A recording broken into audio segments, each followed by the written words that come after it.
தையல் கிளாஸ் போயிட்டு வந்ததுக்கப்புறம் ட்ரெஸ் மாற்றிக்கிட்டேன். எப்பயும் போல் ஒரு பழைய நைட்டி தூக்கி போட்டேன். நம்மளுக்கு எப்பயும் பழைய நைட்டி தான் கம்ஃபர்டபுளாக இருக்கும். அதனால் போட்டாச்சு.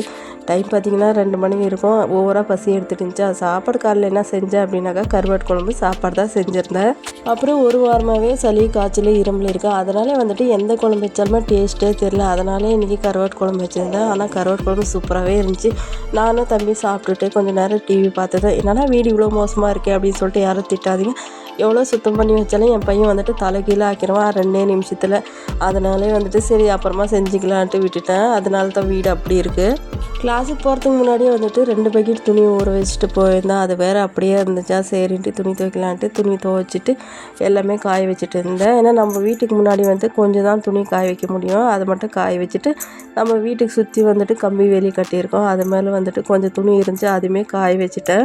இந்த வேலையெல்லாம் வந்துட்டு தம்பி தூங்க வச்சுட்டு தான் செஞ்சுட்டு இருந்தால் கரெக்டாக வேலை முடிச்சதுக்கப்புறம்